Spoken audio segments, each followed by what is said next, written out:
Regardez un arbre. Ses racines s'enfoncent profondément dans la terre noire, tandis que ses branches s'élancent pour toucher le ciel. Et entre les deux, il crée un lien. Depuis des millénaires, à travers toutes les cultures, les humains ont imaginé un arbre comme celui-ci. Pas un arbre ordinaire, non, l'arbre du monde. En Norvège, on l'appelle Yggdrasil. En Inde, Ashvatta. En Afrique, c'est le baobab sacré. Chez les Mayas, c'est l'arbre de vie, planté au centre même de l'univers. Des noms différents, certes, mais derrière eux, une seule et même vision. L'univers n'est pas un puzzle de morceaux épars.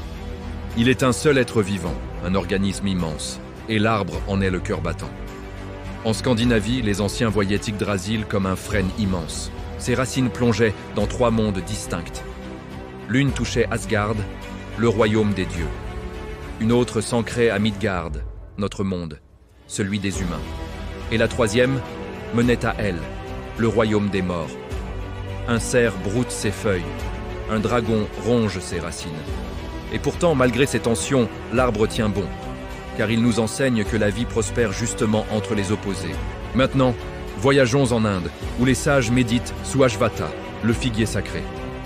Chose étonnante, ses racines sont en haut, dans le ciel divin, et ses branches descendent vers la terre.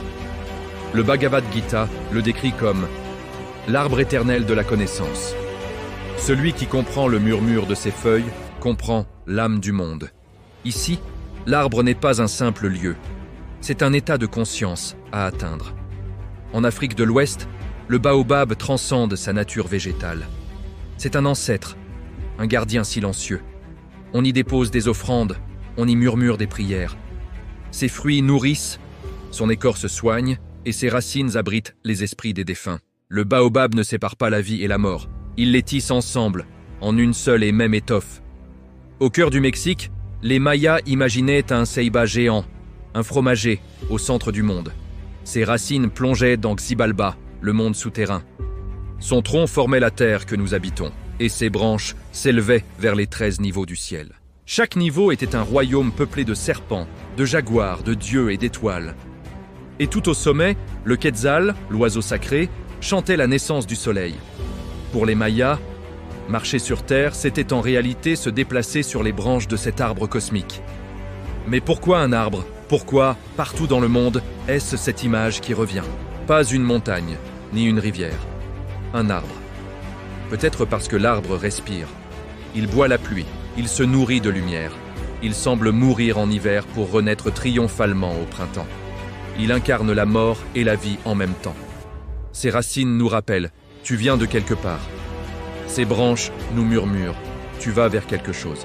Et son tronc nous ancre et nous dit « tu es ici, maintenant ».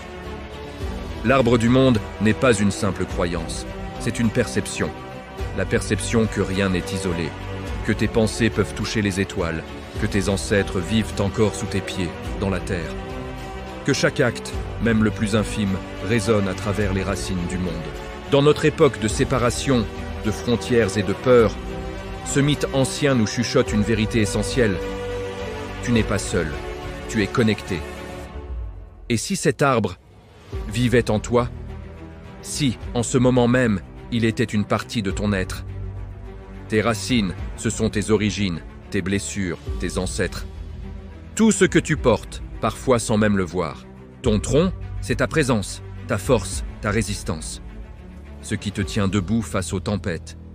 Et tes branches, ce sont tes rêves, tes projets, tes enfants, les actes que tu poses pour demain, ce que tu offres au monde. Tu vois, tu n'es pas un individu séparé, flottant dans le vide. Tu es un rameau de l'arbre du monde. Quand tu soignes une de tes douleurs, tu guéris une racine de l'arbre tout entier. Quand tu crées de la beauté, tu fais pousser une nouvelle feuille. Et quand tu aimes sans condition, tu nourris l'arbre entier, de la plus profonde racine à la plus haute branche. Tu n'as même pas besoin d'y croire, il te suffit de sentir le vent dans les feuilles, la sève qui monte en toi, le silence suspendu entre 2 battements de ton cœur. L'arbre est là, il a toujours été là.